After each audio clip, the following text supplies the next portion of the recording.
Buongiorno e ben trovati. Nel video di oggi voglio rispondere alla domanda che mi è stata fatta da alcuni di voi riguardo a fare chiarezza sui pivot. A volte si sente parlare dei pivot, però ho notato, soprattutto quando ho visto le persone in presenza durante corsi, che non è ben chiaro cosa significa pivot e a quale figura si riferisce per quanto riguarda l'ambito dell'equitazione.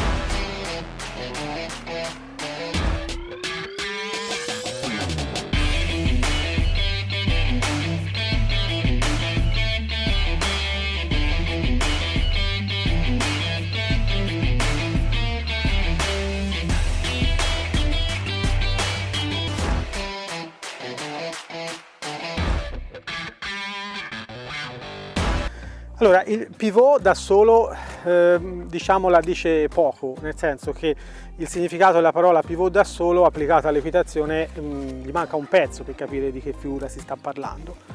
I pivot sono quando il cavallo fa gli spostamenti sulle anteriori e sui posteriori lasciando fermo l'altra parte, ok? E quando si parla di pivot bisogna sempre fare attenzione alla parolina che segue, per cui se io dico pivot sui posteriori vuol dire che i posteriori sono fermi, ok? Come del resto se io dico pivot sugli anteriori vuol dire che gli anteriori sono fermi.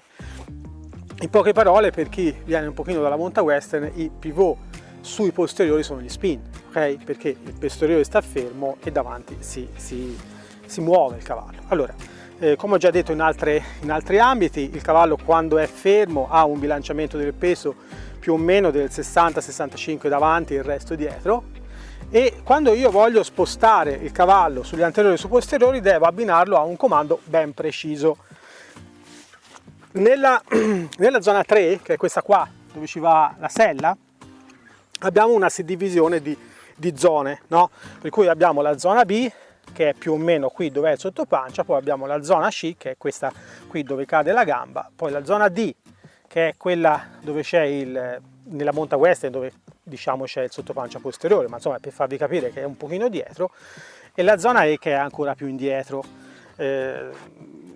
Quando noi parliamo di pivot possiamo tranquillamente riferirsi anche alle zone, per cui se io voglio spostare il cavallo davanti, la mia gamba, la mia pressione sarà sulla zona B. Quando voglio spostare il posteriore, quindi fare un pivot sugli anteriori, dovrò mettere invece la mia gamba nella zona D, come Domodossola, questa qua, come lei si è spostata adesso.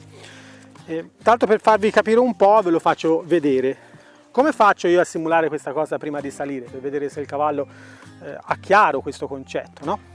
Posso mettere il mio stick, perché il mio stick? Perché il mio stick è più puntiforme rispetto alla gamba, è per questo anche che noi usiamo gli speroni. Gli speroni usati bene sono veramente chiari per il cavallo, mentre la gamba senza sperone a volte fa un po' fatica a trasmettere sicurezza nel comando per il cavallo.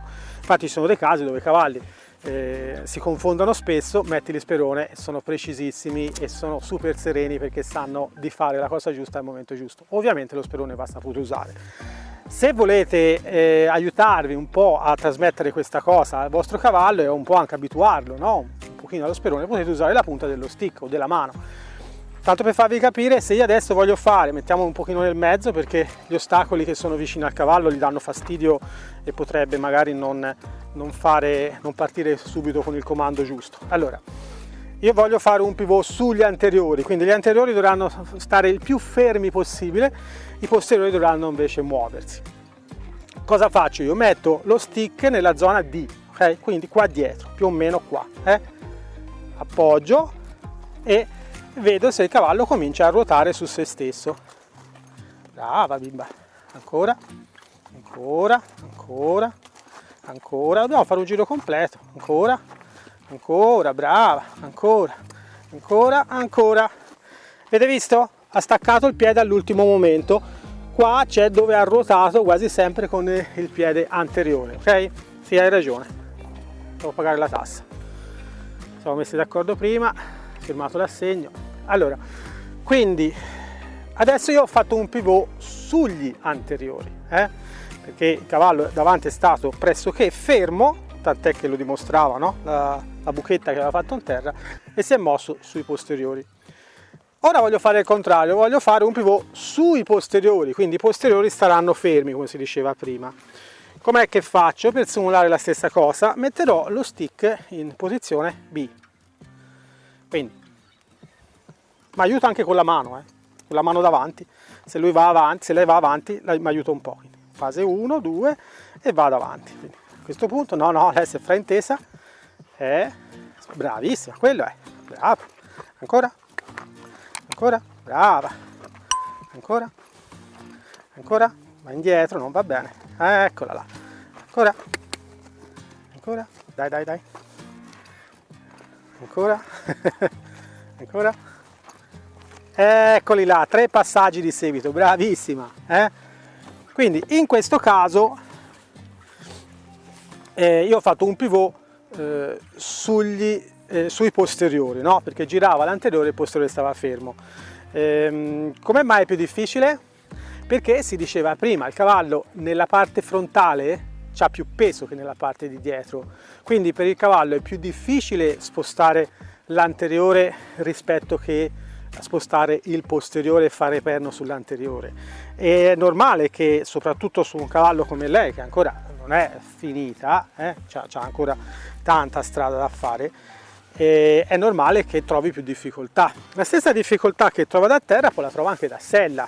Io da sella la posso aiutare un pochino con le redini a spostare il peso indietro, la posso aiutare un po' anche col mio peso, magari cercando di bilanciarmi il meglio possibile, però indubbiamente gli è più facile farlo da terra, no? Perché da terra non c'ha il mio peso sopra, il mio peso è un pochino più spostato in avanti, il nostro peso quando stiamo in sella è più spostato in avanti, quindi è normale che gli vado a come si può dire, vado a peggiorare la situazione, non a migliorare la situazione. Quindi spero che abbiate capito abbastanza bene il ragionamento. Pivot sugli anteriori vuol dire che stanno fermi gli anteriori, pivot sui posteriori vuol dire che stanno fermi i posteriori.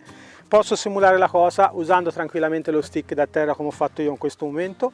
È opportuno che glielo insegni prima da terra e poi da sella, e poi dopo, quando sono in sella, gli andrò a richiedere la stessa cosa.